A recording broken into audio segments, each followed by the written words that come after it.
दूर दराज के एक राज्य में एक मंत्री अपनी दो जुड़वा बेटियों के साथ रहता था। जुड़वा होने के बावजूद दोनों का स्वभाव एक दूसरे से बिल्कुल अलग था। एक का नाम था काव्या और दूसरी का किमिया। कितना खूबसूरत है आज का दिन और उतना ही खूबसूरत ये नजारा।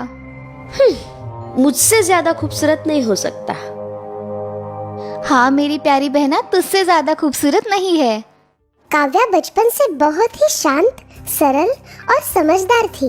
वही किमिया को अपने रंग रूप पर बहुत घमंड था। वो स्वार्थी और जिद्दी थी। दोनों के 19वें जन्मदिन पर मंत्री ने बहुत बड़ी दावत रखी।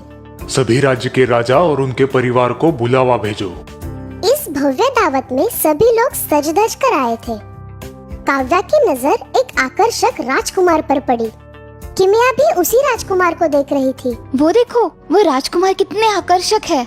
हाँ, आकर्षक तो है। राजकुमार तो मुझे ही पसंद करेंगे। क्यों? मुझ में क्या कमी है? तुम अच्छी तरह से जानती हो। दावत में राजकुमार के परिवार वाले किमिया के लिए शादी का प्रस्ताव रखते हैं। ये बात जानकर काव्या मायूस हो जाती है और जंगल की तरफ चल पड़ती है।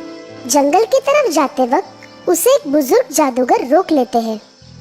मैं जानता हूँ तुम्हारा मन विचलित है। तुम जंगल में जा सकती हो, पर याद रखना अपने कर्तव्यों का पालन करना। कोई भी काम करो, आशावादी आचरण के साथ पूरी मेहनत और ईमानदारी से करो और कभी भी हार मत मानना। काव्या, तुम बहुत समझदार हो। मुझे तुम पर पूरा यकीन है। जंगल में थोड़ी दूर जाते ही उसे एक अजीब सी आवाज सुनाई देती है। हाँ? ध्यान से देखने पर उसे हिलती हुई घास दिखाई देती है जहाँ से आवाज आ रही थी। काव्या घास के पास आकर देखती है। अरे ये क्या? हिरन, तुम इस शिकंजे में कैसे फंस गए? रुको, मैं तुम्हें शिकंजे से बाहर निकालती हूँ। वाह, कितने खूबसूरत हो तुम। बिल्कुल सोने जैसे चमक रहे हो। बहुत बहुत शुक्रिया। हाँ, तुम बोल सकते हो? हाँ, तुम्हारा दयालु आचरण देखकर मैं बहुत प्रसन्न हूँ। अब तुम आगे बढ़ती जाओ। वो आगे जाती है। उस डरावने जंगल में आगे बढ़ते हुए काव्या को अब थोड़ा सा डर लगने लगता है। अरे बाप रे, कितना घना जंगल है। आगे जाकर काव्या को एक हंस जाल में फंसा हुआ दिखाई देता है। अरे ये क्या? तुम इस जाल में कैसे फंस गए? हंस बहुत छटपटा रहा था। शांत रहो, मैं तुम्हें इस जाल से छुड़ाती हूँ। काव्या उस जाल से हंस को बाहर निकालती है। जैसे ही हंस जाल से बाहर आ जाता है, वो अपने खूबसूरत पंख फैलाता है। अब तुम आजाद हो। शुक्रिया, तुमने मुझे जाल से आजाद करवाकर नया जीवन दिया है। हाँ, तुम भी बोल सकते हो? हाँ, तुम बहुत दरिया दिल और निस्वार्थ लड़की हो। अब तुम आगे बढ़ती जाओ। आगे जाकर काव्या को एक बेजान और सूखा हुआ पेड़ दिखाई देता है। अरे, ये पेड़ तो सूख गया है। लगता है इसे पानी की जरूरत है। वो पास की नदी के किनारे जाती है। वहाँ एक घड़ा रखा हुआ था। वो उस घड़े में पानी भरकर सूखे पेड़ पर डालती है। पानी डालते ही पेड़ में जान आ जाती है। हाँ? अरे ये क्या? हाँ? अरे अरे अरे, ये क्या हो रहा है? धन्यवाद, तुमने मुझे पानी दिया। हाँ? तुम भी बोल सकते हो? हाँ। लड़की, तुम बहुत नेक दिल की हो और तुम्हें किसी भी चीज का लालच नहीं है। तुम्हारा दयालु आचरण देखकर मैं बहुत प्रसन्न हूँ और मैं तुम्हें तोहफे के तौर पर कुछ देना चाहता हूँ। जाओ, वहाँ जो नदी है उसमें एक डुबकी लगाओ। ठीक है, जैसी आपकी आज्ञा। काव्या आगे जाकर नदी में डुबकी लगाती है और जैसे ही वो बाहर आती है, उसे कुछ नया सा महसूस होता है। उसका रंग रूप अब बदल गया था। वो बहुत खूबसूरत हो गई थी। ये देखिए, लेकिन ये सब कैसे? ये तुम्हारे कर्मों का फल है। मेरा सौभाग्य है कि मुझे आपके दर्शन हुए। मैं ये नहीं जानती कि ये सब कैसे हुआ, लेकिन मैं बहुत खुश हूँ। हमेशा खुश रहो बेटा। मेरी एक सूखी टहनी तोड़ो। जैसे ही काव्या एक टहनी तोड़ती है, वो टहनी एक अंगूठी में बदल जाती है।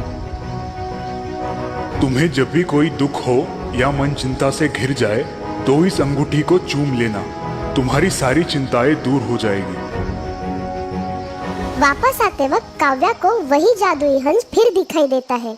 हंस ऊपर से लेकर नीचे तक हीरे की तरह चमक रहा था। वाह, कितने खूबसूरत हो तुम। तुम बहुत सुलझी और समझदार लड़की हो। मेरा ये पंख अपने पास रखो। तुम्हें जब भी मदद की जरूरत पड़े, इस पंख को हाथ में पकड़कर मुझे याद करना। अरे, तुम तो बिल्कुल ठीक हो गए। मैं स्वस्थ हूँ। तुम्हारी उदारता और दया से भरा मन देखकर मैं प्रसन्न हो गया हूँ। मैं तो बस अपने कर्तव्यों का पालन कर रही थी। तुम जब भी किसी मुसीबत में फंस जाओ, मुझे आवाज लगाना। मैं तुम्हारी मदद के लिए आ जाऊंगा। काव्या खुशी खुशी वापस जाती है। रास्ते में उसे वो बुजुर्ग जादूगर मिलता है। काव्या, तुम्हारे स्वभाव को देखकर उन्होंने तुम्हें ये उपहार दिए हैं जो जीवन भर तुम्हारे काम आएंगे। अब अपने घर जाओ, सब कुछ ठीक हो जाएगा। काव्या अपने घर वापस आ जाती है। काव्या, तुम इतनी खूबसूरत कैसे हो गई और कहाँ चली गई थी? और ये सब क्या है? एक बुजुर्ग जादूगर ने मुझे जंगल भेजा था। किमिया के मन में लालच आ जाता है। वो सीधे जाकर बुजुर्ग जादूगर से मिलती है। काव्या मायूस थी, इसीलिए उसे जंगल में भेजा था। तुम्हें ऐसी कोई परेशानी नहीं है? नहीं, मैं भी जाना चाहती हूँ जंगल में। ठीक है, तुम जाना चाहती हो तो जाओ, लेकिन याद रखना, जो भी काम करोगी पूरी ईमानदारी से करना। किमिया जंगल में जाती है। बिल्कुल काव्या की तरह उसे भी हिरन मिलता है। मेरी मदद करो, कोई मेरी मदद करो। मैं यह वक्त बर्बाद नहीं करना चाहती हूँ। मुझे जल्द से जल्द और भी खूबसूरत बनना है। वो उसे अनदेखा करके आगे बढ़ जाती है। किमिया आगे जाकर हंस को जाल में फंसा हुआ देखती है, पर वो उसे अनदेखा करती है। आगे जाकर उसे सूखा हुआ जादुई पेड़ दिखाई देता है। तुम वही हो ना जिसने मेरी बहन को पानी में डुबकी लगाने के लिए कहा था? मुझे भी बताओ, कहाँ है वो नदी? मैं भी खूबसूरत होना चाहती हूँ। किमिया की बात सुनकर जादुई पेड़ अपने असली रूप में आता है और किमिया को अपनी शाखाओं से पकड़ लेता है। खूबसूरत? हाँ हाँ, बहुत खूबसूरत बनना चाहती हूँ। तुमने अपनी जिंदगी में ऐसा कौन सा काम किया है जो प्रशंसनीय है? तुमने कभी निस्वार्थ भाव से किसी की मदद की है? किसी का दर्द दूर करने की कोशिश की है? या ऐसा कोई भला काम जिससे किसी का उद्धार हुआ हो? नहीं। लड़की, तुम गलत जगह आई हो। पहले अपने मन से नकारात्मक भाव हटा दो। अपने अपनों से मिलजुल कर रहो। दूसरों के प्रति सकारात्मक दृष्टिकोण रखो। तुम अपने आप खूबसूरत बन जाओगी। किमिया वहाँ से सीधे अपने घर लौट आती है और अपनी बहन से उसके बुरे बर्ताव के लिए माफी मांगती है।